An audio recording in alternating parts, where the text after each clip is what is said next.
아침 일라디오. 안녕하십니까. 오늘 아침 일라디오 아나운서 오승원입니다. 밤새 많은 비가 내렸습니다. 굵은 빗소리 들으면서 불안감에 잠을 못 든 분들이 많으셨을 것 같고요. 곳곳에 피해도 클 것 같은데요. 내일까지 전국에 300mm가 넘는 많은 비가 이어진다고 하니까요. 계속해서 긴장을 내려놓지 말아야겠습니다. 서울시는 차량 침수 피해를 막기 위해 올해부터 침수 위험 일반 도로를 적극적으로 통제한다고 하는데요. 출근길에 혹시 통제되는 곳이 없는지 도로 상황 먼저 잘 확인하시는 게 좋을 것 같습니다. 자, 이렇게 장마 때문에 지치고 힘든데요. 요즘 우리 사회에서 벌어지는 많은 갈등들까지 우리를 더욱 힘들게 하는 것 같습니다. 의료 인력 확충을 요구하는 보건의료 노조의 총파업이 이어지면서 지금은 아프지도 다치지도 말아야 할 것 같은 의료 공백이 빚어지고 있고요. 항공조종사 노조들의 임금 협상이 힘들게 진행되면서 휴가철을 앞둔 여행객들에게 영향을 주지 않을까 이런 걱정도 나오는데요. 코로나 동안에 쌓이고 곪은 현안들이 일제히 도마 위에 오르고 있는 것 같습니다. 이런 문제가 하나같이 국민들의 부담과 불편을 야기할 수 있는 일이어서 우리 사회가 참 중요한 기로에 서 있다 이런 느낌도 듭니다. 모든 현안들이 본질에 충실한 논의와 정상적인 절차를 거쳐서 원만한 사회적 합의를 이뤄내야만 의미 있는 성과로 이어지게 될 텐데요. 어차피 겪어야 할 일들이 좋은 변화로 이어지길 바라면서 7월 14일 금요일 오늘 아침 일라디오 출발합니다.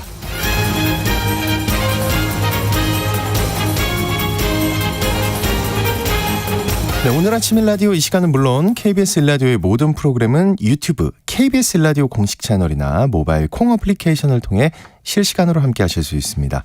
KBS 일라디오 채널 구독과 좋아요, 댓글 많이 부탁드립니다. 자, 오늘 팩트 연구소 시간에는요. 식중독과 관련한 몇 가지 뉴스들에 대한 팩트 체크 해보겠고요. 언젠가 내 집 시간은요. 재시공이 결정된 검단 아파트 관련한 아파트 건설 현장의 현실 그리고 집장만식 고려해야 할 점 살펴보겠습니다. 청취자 여러분들 참여하실 수 있는 퀴즈 드릴게요. 제주도에서 올해 첫 SFTS 감염 사망자가 발생했다고 합니다. SFTS는 중증 열성 혈소판 감소 증후군이고요. 야생의 이것에 물리면 감염되죠. 이번처럼 사망에 이를 수도 있다는데요. 네, 요즘 같은 시기에 야외 활동이나 농작업할 때 각별히 주의해야 하는 이것은 무엇일까요? 힌트 드리면 사람이나 가축의 피를 빨아먹는 거미나 전갈에 가까운데요. 집에선 집먼지 띵띵띵 이란 것도 있고요. 아시겠죠? 네, 달라붙어서 귀찮게 하는 사람을 이거 같다 이렇게 표현하기도 하죠. 이 세 글자 무엇일까요? 추첨을 통해 농촌진흥청에서 제공하는 웰빙 혼합 잡곡 세트를 한 분께, 향긋한 커피를 드실 수 있는 모바일 커피 쿠폰을 네 분께 드리겠습니다. 방송에 참여하실 분들은 단문 50원, 장문 100원이 드는 유료 문자 샵 9730으로 보내주시기 바랍니다. 유익한 정보와 살아있는 이야기가 있습니다. KBS 오늘 아침 일라디오.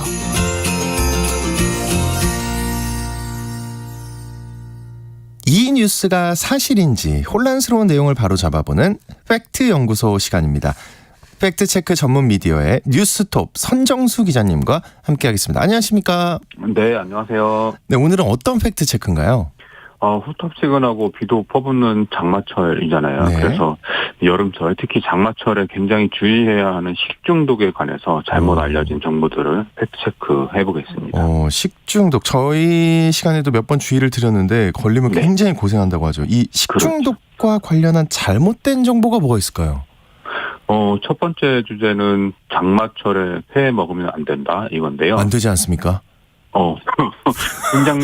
중장년 이상이라면 비 오는 날 회 먹지 마라 이런 얘기를 많이 들어보신 적이 있을 텐데 이게 이유를 살펴보면 뭐 맛이 없다, 식중독에 취약하다 뭐 이런 얘기들이 따라 나옵니다. 네, 근데 그러니까요. 이게 양식업이 발달하지 않았던 1990년대 이전에는 뭐 맞을 수도 있었는데 요즘에는 뭐 아예 네. 근거 없는 이야기다. 이렇게 좀 판명이 되고 있는데요.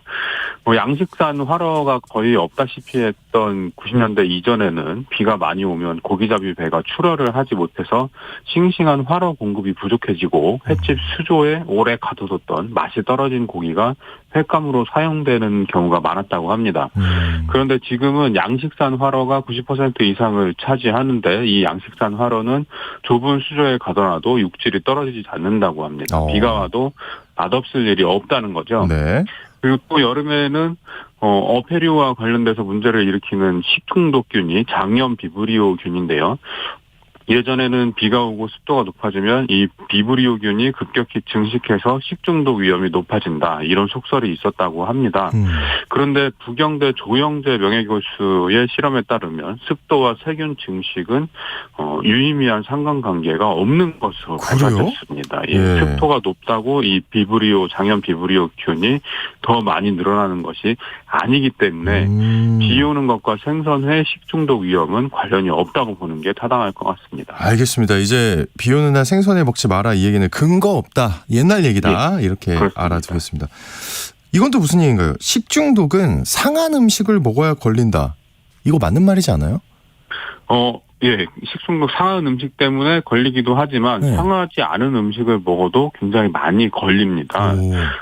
이게 세균 또는 바이러스로 오염된 음식을 먹고 걸리는 경우가 많기 때문인데요. 예를 들면 맛도 괜찮고 아삭한 싱싱한 채소를 생으로 먹었는데 식중독에 걸리는 경우가 굉장히 많다고 합니다.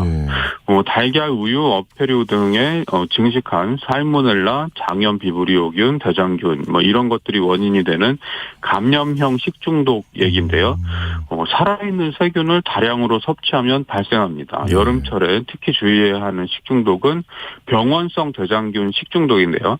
최근 5년 동안 이 병원성 대장균으로 인한 식중독은 모두 162건이 발생했는데 환자 수는 5,347명이었습니다. 이 중 6월부터 8월까지가 전체 발생의 60%를 차지하는 것으로 나타났습니다. 상한 음식 때문에 걸리는 식중독은 주로 포도상규균 때문이라고 하는데요. 상한 음식에 균이 증식하고 이 균이 내뿜는 독소가 식중독을 일으키는 원인이 되는 거죠. 끓여도 독소가 없어지지 않으므로 상한 음식은 무조건 버리는 게 좋다고 합니다. 야, 끓이면 없어질 줄 알았는데 아니었군요. 독소가 끓여도 없어지지 않는다. 상한 음식은 무조건 버리는 게 좋다. 알겠습니다. 그 여름철 식중독은 앞에서 잠깐 나왔지만 어패류 탓이다. 이렇게 생각하는 분들도 많을 것 같아요. 이런 경우는 어떻습니까? 식중독 원인이 확정된 최신 자료인 2021년 식중독 통계를 찾아봤습니다.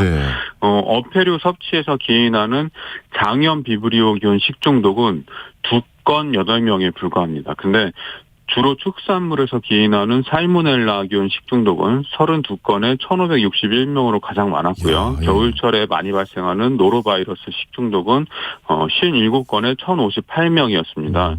여름철에 많은 병원성 대장균 식중독은 32건에 환자 668명이었는데요. 이 병원성 대장균 식중독의 원인 식품을 살펴보면 무생채 등 채소류가 31%로 가장 높은 비율을 차지했고요. 김밥 등 복합 조리식품이 25%, 육류가 22% 이런 순이었습니다.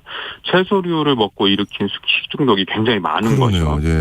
고온다습한 여름철에는 채소를 세척한 후에 실온에 방치하면 세척 전보다 세균이 증식하기 좋은 환경이 된다고 합니다. 그래서 세척한 식재료는 바로 조리해서 섭취하는 것이 좋고 바로 섭취하기 어려운 경우에는 냉장 보관하라 이렇게 권고를 합니다. 네, 지금 청취자들이 이걸 잘 참고하셨으면 좋겠습니다.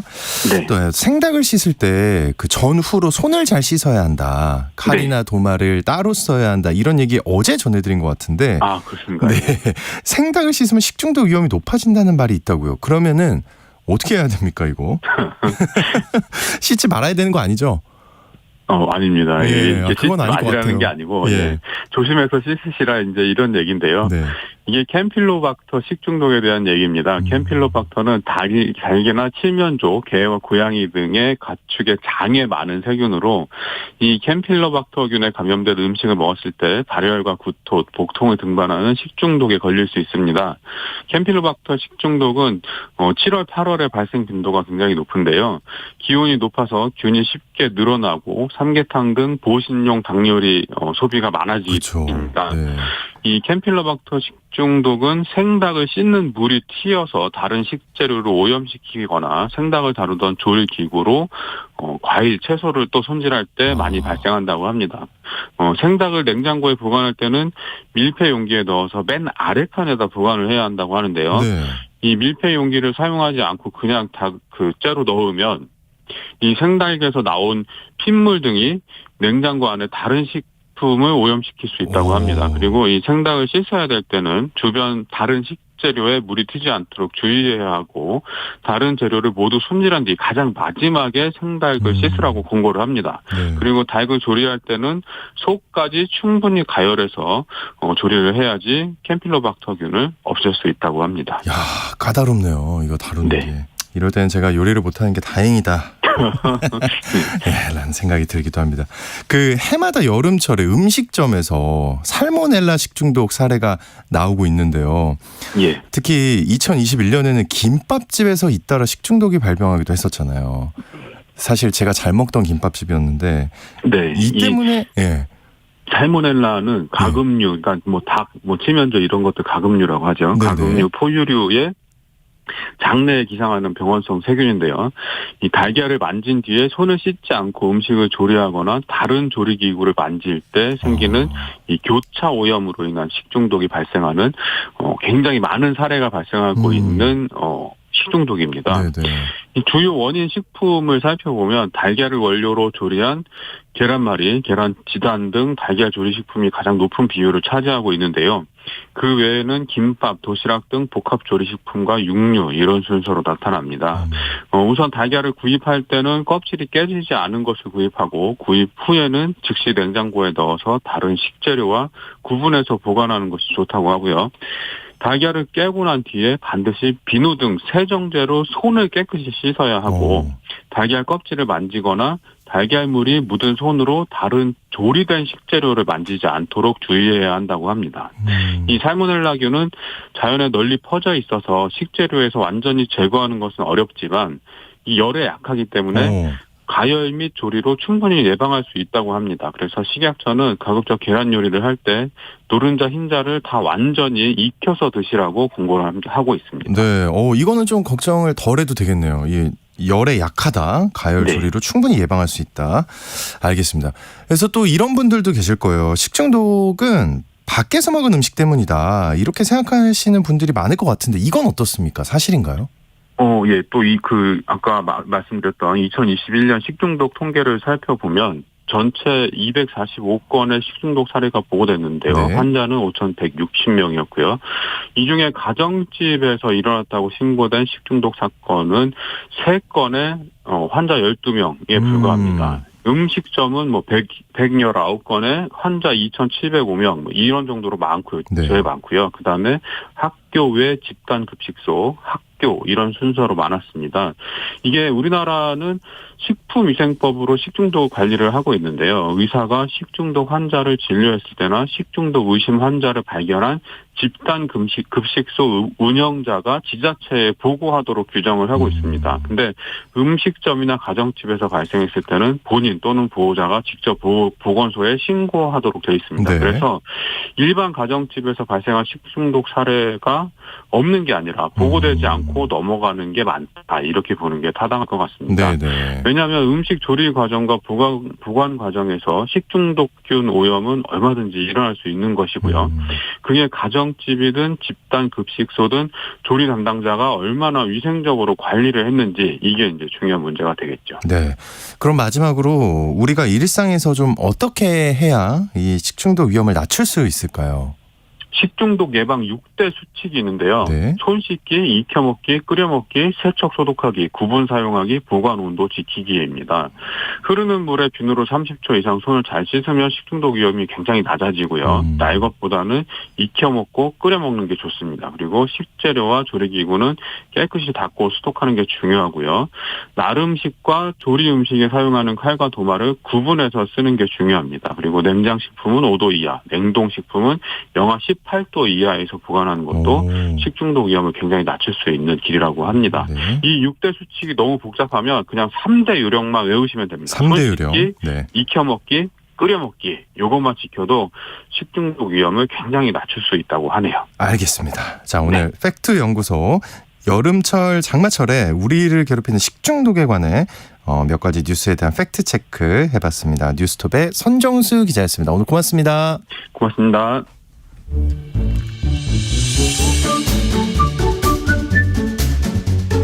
아침을 여는 기분 좋은 습관. KBS 오늘 아침 일라디오.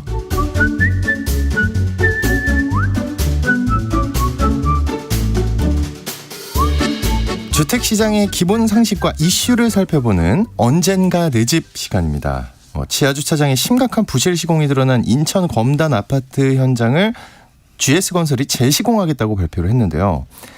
다 지은 아파트를 허물고 다시 짓겠다니까 이게 참 충격인데, 이런 일을 보면서 집장만 하는 일이 불안하죠. 이번 사례를 통해 아파트 건설 현장의 문제가 뭔지, 집장만 할 때 이런 리스크는 어떻게 피할 수 있겠는지 살펴보겠습니다. 커넥티드 그라운드의 최상욱 대표님과 함께하겠습니다. 안녕하십니까? 안녕하세요. 최상욱입니다. 네. 통상 건축물 안전사고는 어디서부터 잘못되는 거예요?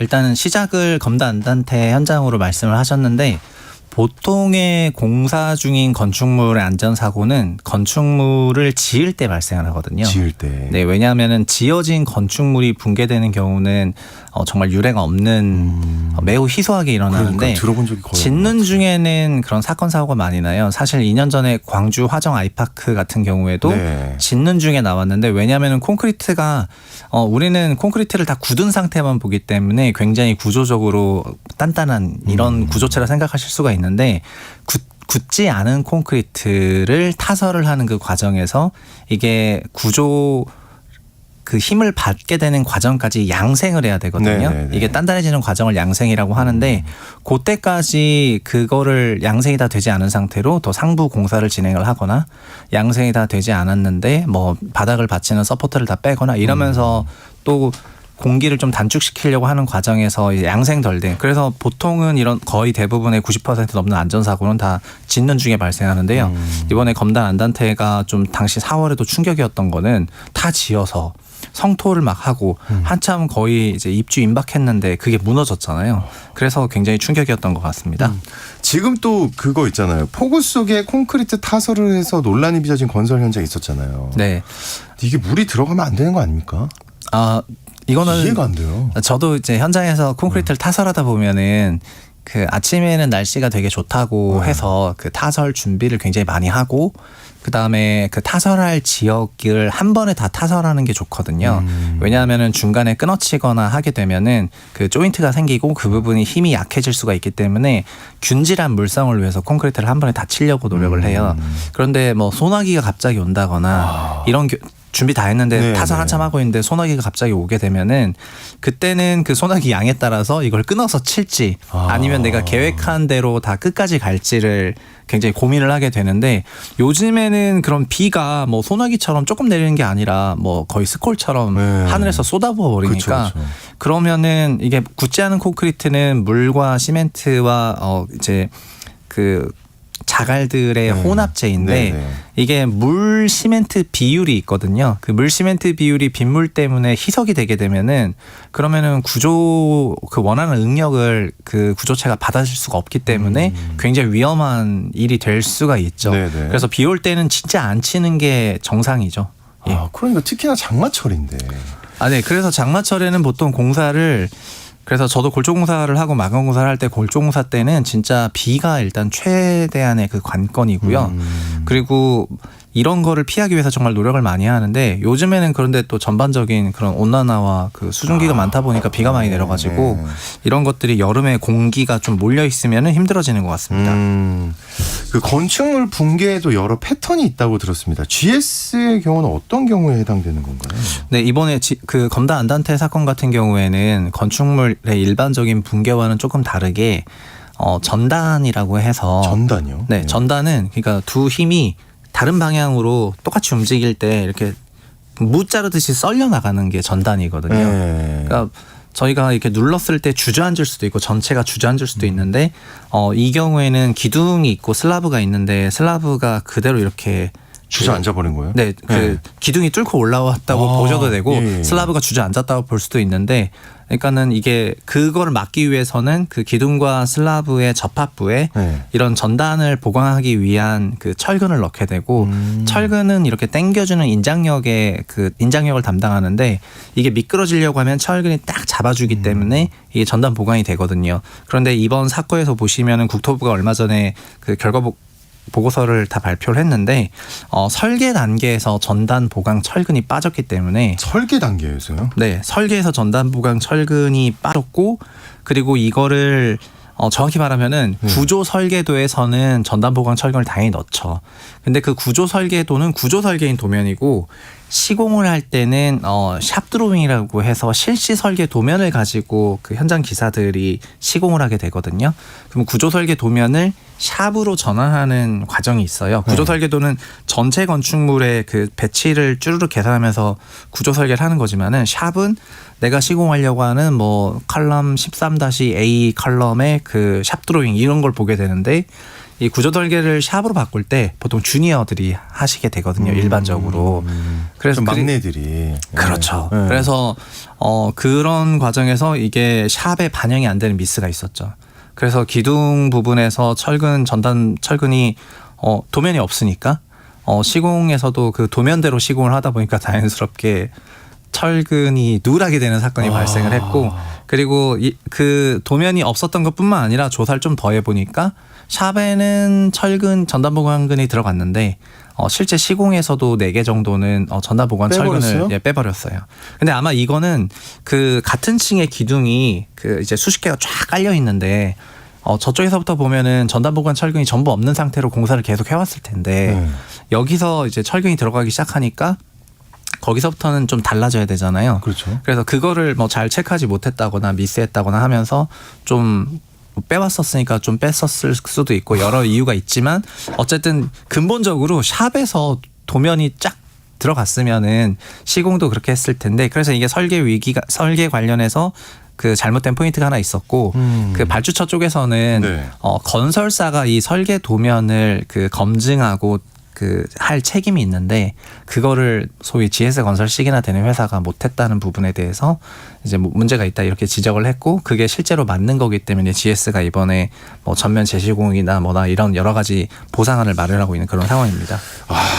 설명을 쭉 들어보니까 저는 진짜 이 건축이나 이 건설에 대해서 잘 모르는 사람이니까요. 근데 제가 궁금한 건 이거예요. 어쨌든 뭐든 간에 실수가 있었다는 거잖아요. 설계나 뭐나. 근데 그렇게 하나 빼먹으면 붕괴가 되는 거예요? 아니요. 이게 하나 정도 빼먹어서 붕괴가 되는 경우는 없고요. 사실 이 경우에도 전단 보강 철근이 없는 기둥이 소위 뭐 14개 이상인데 면적으로도 엄청난 면적인데 그게 준공이 다 됐잖아요. 그러니까 제 말은 그렇게 다 빼먹었음에도 불구하고 그 철근 콘크리트 건축물이 다 준공이 돼서 그 위에 이제 성토가 되는 과정에 당연히 이제 인명사고가 안 나서 굉장히 다행인데 그 얘기는 뭐냐면은 이런 어느 정도 일정량이 좀 빠진 거 정도로는 건축물 구조체가 붕괴하는 일은 거의 없어요. 이렇게 대규모로 빠져야 되거든요. 그러니까 기둥 1개 정도에서 빠지는 게 아니라 어떤 특정 지역 전체가 다 빠져버리면은 거기가 좀 약해지니까 거기서 이제 전단이 생기기 시작하고 실제로 그 끊어진 부분도 어디까지 끊어졌냐면은 전단 보강 철근 있는 기둥 앞에서 끊어졌거든요. 그러니까 슬라브가 쫙 무너지다가 그 전단 보강 철근 있는 그 세 번째 줄부터 버티기 시작해서 거기 앞에서 이제 콘크리트 슬라브들이 다 바닥이 난 거여가지고 한두 개 기둥 빠진 걸로는 사실 별 이슈가 없는데 이렇게 뭐 뭉탱이로 빠진 거가 그래서 더 좀 충격적이었던 것 같습니다. 알겠습니다. 또 그런 말도 들었어요. 요즘 뭐 왜 이런 일들이 있냐 했을 때 이런 분들이 있더라고요. 요즘 건설 현장에 외국인 노동자가 많아진 게 문제다. 네. 네. 이거 근데 현실이잖아요. 네, 사실. 지금 네. 외국인 노동자는 어느 정도로 많냐면은 현장에 가보면 일단 절반 이상이 외국인 노동자고요. 절반 이상. 그리고 현재 뭐 강남에서 지어지고 있는 신축 아파트들 있지 않습니까? 이런 데도 만약에 1,500명이 현장에 그 출입을 한다고 하면은 1,000명은 외국인이다. 이렇게 생각하시면은 될 것 같고 그 1,000명에 대한 국적도 다 다르고 언어도 다 다르다 보니까 관리 감독을 하는 게 힘듭니다. 그런데 이런 말이 있습니다. 건설업계에는 결국 협력회사 그러니까 소위 협력회사 직원들은 다 똑같다.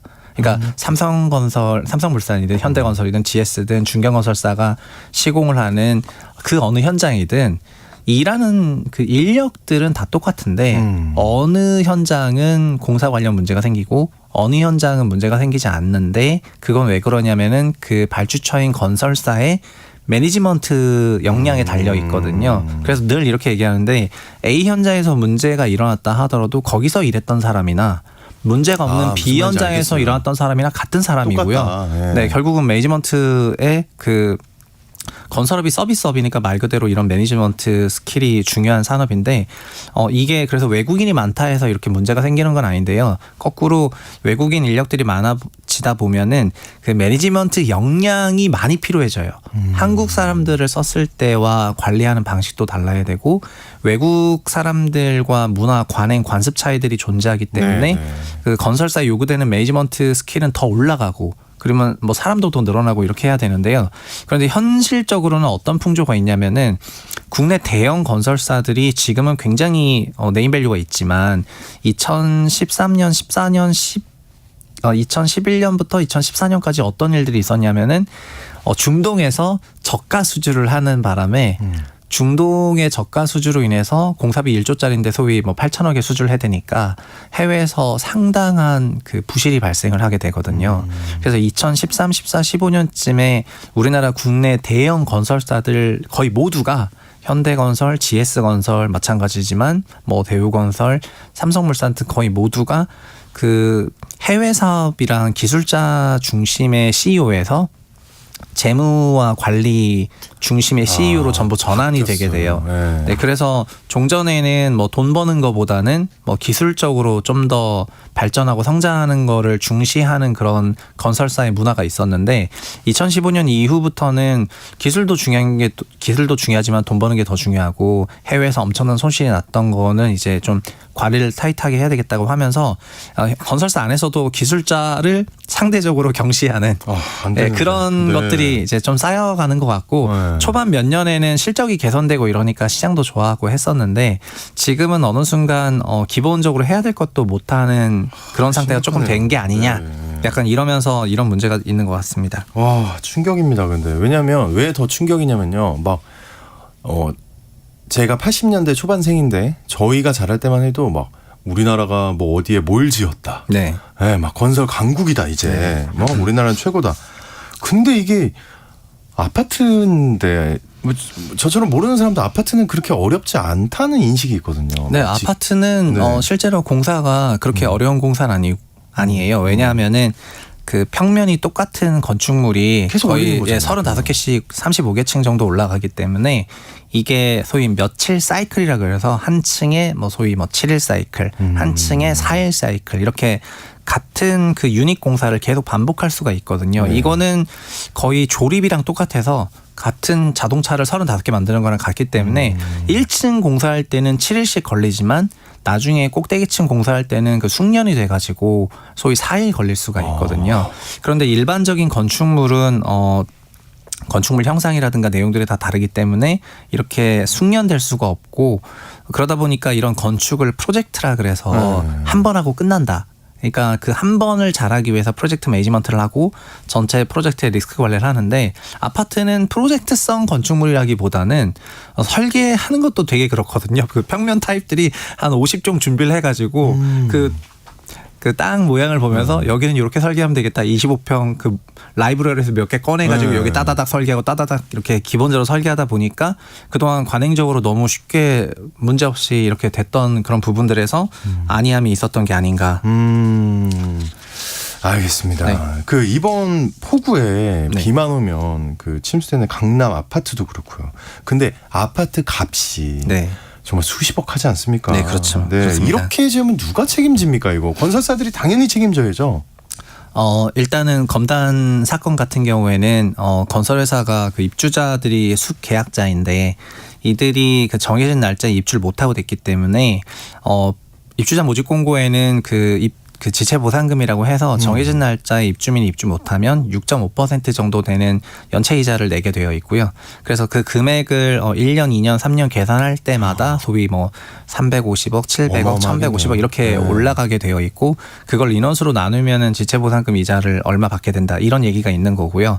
그리고 분양계약 해지 사유가 발생했기 때문에 분양금에 대해서 또 10% 초과 받아서 그 위약금을 받아가지고 분양계약을 해지할 수 있으니까 아마 수분양자들이 그런 안들 중에서 선택을 하게 되실 것 같습니다.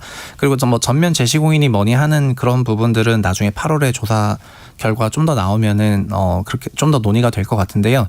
말씀하셨던 그런 강남권이 요즘에 좀 물난리가 많이 나는 거는 네. 이거는 작년에 저도 엄청나게 물난리가 나는 그 지역에 좀 살고 있는데 일반적으로 강남이 그러니까 비인물이 빠지는 형태는 기본적으로는 하천 등으로 경사로를 통해 가지고 우수관을 통해서 이제 경사를 통해서 빗물을 보내게 되면은 그 빗물들이 빠져나가긴 하는데 그 캐파가 있거든요. 네. 그런데 양재천이니 뭐니 서울이 개발되면서 그 캐파가 부족해지기 시작을 하고 비가 더 많이 오기 시작을 하다 보니까 그거를 해결하기 위해서 서울시 전역에는 그 우수 펌프장이라는 게 있습니다. 네. 뭐냐면은 경사로 흘러가지 않는데 펌프로 올려가지고 그거를 뿌리겠다는 건데요. 네. 이게 강남에 3개밖에 없어요.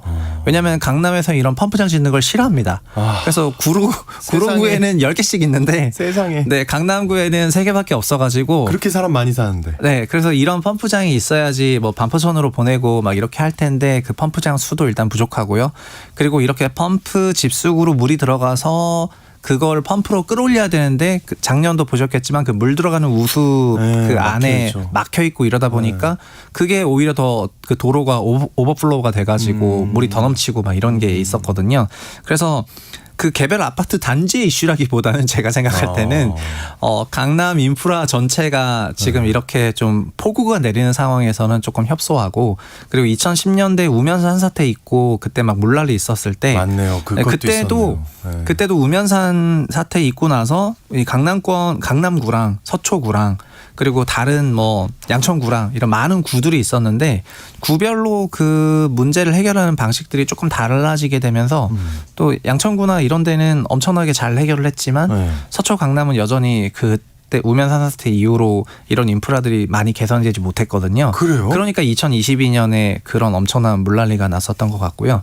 지금도 그래서 그 개포자이에 물이 차서 봤어요. 사진이 있었는데 그 2시간 지나니까 다 빠졌어요. 근데 그거는 그러니까 그 단지의 그 캐파도 있지만 결국 이 지역의 그 우수 집수정 그런 시설, 도시 기반 시설들에 대한 도시 거주민들의 비선호가 이제 캐파 부족을 조금 만들어 나가고 있다고 생각합니다. 네, 뭐 저는 강남 구민은 아니지만 그래도 걱정이 돼서 드리는 말씀인데 그런 거를 어떻게 꼭 지어야 하는 거잖아요. 이제는. 네네. 그런 걸 어떻게 강제할 수 있는 방법은 없을까요? 이렇게 꼭 지어야 된다, 뭐 반대하든 말든. 왜냐하면 이건 안전과 관련된 거니까. 네. 보통의 경우에 도시 설계를 하면은 이런 시설들은 도시의 외곽에 있는데요. 그 도시가 확장을 하는 과정에서 그게 도심으로 들어와 버리게 되거든요. 그러면서 그런 도심 내 그런 타회 기반 시설을 없애고 다른 데 지어야 되는데 그 다른 데 지을 때 반대가 심해지고 그렇게 되는 그러면서 이제 점점 있는 게 없어지고 이런 상황이 되는 것 같습니다. 근데 아까 그 재건축 말씀하셨는데 이걸 재건축하는데 5년 정도 걸린다고 들었습니다. 이거 왜 이렇게 오래 걸리는 걸까요? 그 아파트 화정 아이파크도 마찬가지인데 소위 30층 넘는 건축물을 해체하고 새로 지어야 되는데 많은 분들이 뭐 해체를 어떻게 하냐 이런 질문들을 하세요. 그런데 보통 통상 10층 이하 건축물이면은 소위 뭐 폭약 달아서 일제히 터트려 가지고 해체를 하는 방법도 있는데요. 건축물 구조체가 30층을 넘어가게 되면은 그 폭약이 그 동시에 터지지 않았을 때 설령 동시에 터져도 그 건축물이 붕괴되는 과정의 미세한 시차로 인해서 소위 옆으로 쓰러질 수가 있잖아요. 위험하네요. 그러다 보니까는 이렇게 층고가 높은 건축물은 이렇게 폭약을 하지 않고 위에서부터 그 한 층씩 깨면서 오거든요. 그러니까 해체 장비를 전부 위로 올려서 그 또 이런 무거운 중장비가 올라가면 그 밑에 층을 또 받쳐야 돼요. 그 슬라브가 적재 예상 하중보다 훨씬 무거운 하중이 올라올 수 있으니까 그 해체 장비가 지나가는 길을 밑에 또 받쳐서 공사하는데 저도 이런 공사를 많이 했습니다. 무거운 중장비가 올라가서 해체하고 그러면은 위에서부터 한 개층씩 거꾸로 며칠 사이클로 깨면서 내려와야 되다 보니까 그 해체 작업에 예를 들면 한 보름만 걸린다 하더라도 35층 해체하려면은 엄청난 시간이 걸려서 해체만 2년 걸리고 그럼 다시 재시공은 또 밑에서부터 또 다시 또 올려야 되니까 이제 공사 기간 3년 더 해서 이제 5년 따당. 마음은 무너집니다. 네. 그러면 이렇게 피해를 보게 된 입주민들 어떤 대책 마련이 될까요? 잠깐 아까 말씀드렸던 그런 대책들이 있을 것 같고 뭐 보상금을 받거나 아니면 위약금을 받거나 근데 어쨌든 전면 재시공하게 된다면 뭐 당연히 그냥 좀 기다리시지 않을까 이렇게 생각을 하고 있습니다. 근데 이 부실 문제가 시장 전체에 미치는 영향도 있겠죠, 당연히. 네, 원래는 그 화정 아이파크 사건만 났을 때는 이게 일반적으로 벌어지는 사건이어서 그러니까 즉 굳지 않은 콘크리트를 굳지 않은 상태에서 공정이라든가 아니면 안전관리가 안 됐기 때문에 이런 거가 발생하는 거는 어떻게 보면은 그 공사 현장이 많으면 많을수록 그 사건 사고도 많은 거기 때문에 이제 벌어질 법한 일이라고 생각할 수도 있는데요.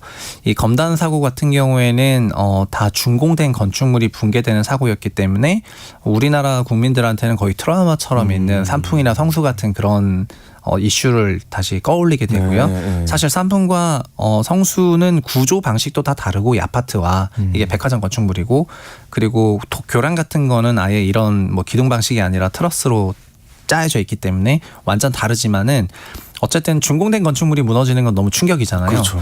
그리고 도면에서도 빠졌다고 하니까 이게 단순한 시공 미스가 아니라 그리고 설계에서도 빠졌다고 하니까 여기서부터는 거의 총체적으로 그 정말 건설에 대해서 재점검해야 되는 게 아니냐라는 이런 생각을 되게 많이 가지실 법한 것 같아요. 근데 저도 건설사의 과거에 몸담고 현장에서 그 시공을 했었던 측면에서는 그 구조공사라는 게 너무나 중요한 공사여가지고 이거를 할 때는 거의 다 군대와 같은 조직처럼 매우 일사불란하게 움직이고 상명하달이 너무 칼 같고 그리고 항상 긴장 모드거든요. 근데 마감 공사를 가게 되면은 일단 건축물은 안전한 상황이 되기 때문에 마감은 좀 하하호호 웃으면서 할 수가 있어요. 그래서 이렇게 구조공사 부분에서 다 엄청나게 노력을 다 하는데 어쨌든 이 2015년 이후부터 건설사들이 이런 그 기술직군이나 기술과 관련한 그런 투자를 조금 등한시했던 부분들이 지금 하나둘씩 조금 나오는 것 같고 저희가 안전 얘기할 때 항상 하인리 법칙이라고 1대 10대 300대 법칙이라는 게 있는데 300개의 잔사고 10개의 중사고 1개의 치명적인 사고라고 하거든요. 이게 1개의 치명적인 사고라고 한다면은 이미 300개의 잔사고들이 있다는 거기 때문에 이런 거를 전면적으로 다 재검토할 그런 시점이 된 것 같습니다. 이런 생각을 꼭 해야 될 것 같습니다. 이 집이 안전한 건지 집 살 때 상당히 살펴볼 게 많아질 것 같은데 그러면 중요한 거죠. 어떻게 이런 피해를 예방할 수 있는지 좀 집 살 때 어떤 걸 봐야 하는지. 저는 제가 아파트 시장을 많이 다루면서 우리나라 국민들이 아파트에서 마감재에 대해서는 다들 엄청난 관심을 갖고 계신데 어느 나라 마감재 부엌은 뭘 쓰고 타일, 마루, 벽지는 뭘 쓰고 그런데 그 건축물을 구성하는 구조에 대해서는 많이 관심을 안 갖고 계세요. 사실 제가 2017년에도 우리나라 아파트들이 다 벽식 아파트인데 벽식 아파트들이 층간 소음에 약하고 그리고 벽식 아파트들이 건축물 실내 층고가 낮다 보니까 아파트 실내 층고는 2.3m밖에 안 되잖아요. 일반 건축물 같은 경우에는 최소한 2.6m나 2.8m 이상 나오고 굉장히 쾌적한 거주 환경인데 벽식 구조기 때문에 그런 게 많거든요. 그리고 벽식 구조는 그 벽이 힘을 받다 보니까 해체도 안 돼요. 그래서 여러 가지 용도의 그 공간을 만들어내지 못해서 아파트라는 건축물은 딱 집으로만 써야 되는 그 도시 전체로 봤을 때도 그 용도가 획정이 되다 보니까 이게 좋은 건 아니거든요. 그 기둥으로만 되어 있는 그 건축물들이 여러 용도로 전환이 가능하기 때문에 집이 남아돌면 집을 없애고 오피스로 쓰고 오피스를 남아돌면 그걸 집으로 개조하고 이러면 되는데 한국은 벽식 아파트가 거의 장악하고 있는 그렇죠. 부분이고 이 부분에 대해서 고객들이 좀 달라지면은 좋겠다. 네, 기둥으로 아니면은 기둥보 방식으로 등등 여러 가지 방식으로 달라질 법하고 행여나 뭐 무량판 구조가 들어갔다면은 뭐 그런 거에 대해서 좀 지적하면 좋을 텐데 저희가 이제 너무 눈에 보이는 마감재만 보시기보다는 그 뼈대를 구성하는 그 코어 설계 부분에도 관심을 가진다면은 그 고객사들 입장에서도 고객들이 그런 관심을 가지니까 건설사들이나 발주처들도 이런 부분을 좀 더 신경 쓰지 않겠느냐 해서 좀 하나둘씩 바꿔가야 될 것 같습니다. 네. 언젠가 내 집, 오늘 아파트 건설 현장의 현실, 그리고 좀 우리가 생각을 바꿔야 하는 부분에 대해서 이야기를 나눠봤습니다. 커넥티드 그라운드의 최상욱 대표님과 함께했습니다. 오늘 고맙습니다. 네, 감사합니다. 네, 전국 대부분 지역에 지금 호우경보와 호우주의보가 내려져 있는 상황입니다. 비 피해가 없도록 관련 뉴스에 귀 기울여 주시고요. 안전관리에 만전을 기해야겠습니다. 오늘 퀴즈의 정답은 진드기였습니다. 네, 당첨자 확인 홈페이지에서 부탁드립니다. 다음 주에 뵐게요. 1년에 한 번 이상 농지를 경운하고 용배수로를 정비하여 농지의 기능 유지에 최선을 다하는 우리의 청년들. 영농이 불가능한 폐경지를 제외하고 직불금을 신청하는 우리의 할머니 할아버지. 영농 폐기물 분리수거, 영농 기록을 작성하는 우리의 부모님. 이분들은 농업 농촌의 공익 기능을 증진하는 대한민국 농업인입니다. 공익직불제 준수사항 이행 점검이 6월부터 9월까지 진행되며 이행하지 않은 경우 직불금이 감액될 수 있습니다. 자세한 사항은 읍면 동사무소 또는 농가련 사무소에 문의하시기 바랍니다.